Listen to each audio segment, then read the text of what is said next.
C'était le 22 juillet à l'Assemblée nationale. Ces membres d'une association sur l'aide à mourir applaudissaient le vote des députés en faveur du projet de loi sur l'euthanasie et le suicide assisté après plusieurs années de débats publics parfois tendus.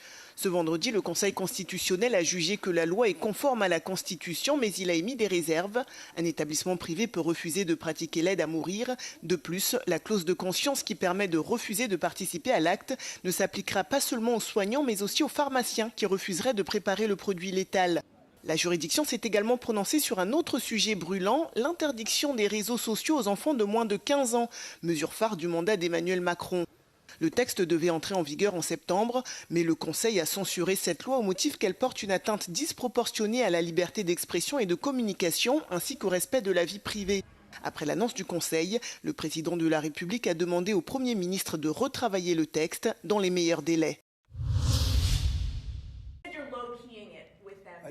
Les États-Unis vont imposer jusqu'à 100% de droits de douane sur certains drones et leurs composants importés dans le pays. Donald Trump a signé jeudi une proclamation présidentielle et dans le texte publié par la Maison-Blanche, le président américain justifie cette décision par une volonté de protéger la sécurité nationale du pays. Les plus gros appareils, ceux équipés de caméras thermiques, mais aussi certaines pièces, sont directement concernés. Pour les drones plus petits, la taxe sera de 25%. Une mesure qui vise surtout les drones professionnels et industriels, alors que le marché mondial est largement dominé par la Chine. Washington ne le dit pas officiellement, mais derrière cette mesure, c'est bien Pékin qui est visé. Le géant chinois DJI, qui représente à lui seul plus des 2/3 du marché mondial, est dans le viseur des États-Unis depuis l'an dernier. Les Américains craignent notamment que certains drones puissent être utilisés pour espionner à distance. Alors avec ces nouvelles taxes, Donald Trump veut donc pousser les entreprises américaines à fabriquer leurs propres drones et réduire leur dépendance aux produits étrangers. Les nouvelles taxes doivent entrer en vigueur pour la plupart le 3 septembre.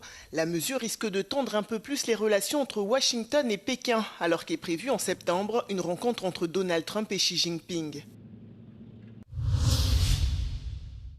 Longtemps considéré comme favori et sûr d'être réélu à la tête de la FIFA en mars 2027, Gianni Infantino va-t-il finalement être poussé vers la sortie? Alors que la crise au sein de l'instance du football mondial s'intensifie, certains sont déterminés à l'empêcher de briguer un nouveau mandat et les prises de parole se multiplient tant parmi ses défenseurs que ses détracteurs. Ce vendredi, la Fédération de Nouvelle-Zélande, très influente en Océanie, a fait savoir qu'elle retirait son soutien à Gianni Infantino. Elle réclame un examen indépendant de son projet controversé et abandonné d'ouvrir la Coupe du Monde à des investisseurs privés. Quelques heures après cette annonce, c'est la Fédération de Nouvelle-Calédonie qui a mis fin à son silence pour se ranger derrière le dirigeant suisse. Et elle n'est pas la seule. Jeudi, 6 fédérations arabes, dont le Qatar, l'Égypte, le Liban ou encore le Maroc, qui co-organisera la Coupe du Monde en 2030, ont apporté leur soutien au président de la FIFA.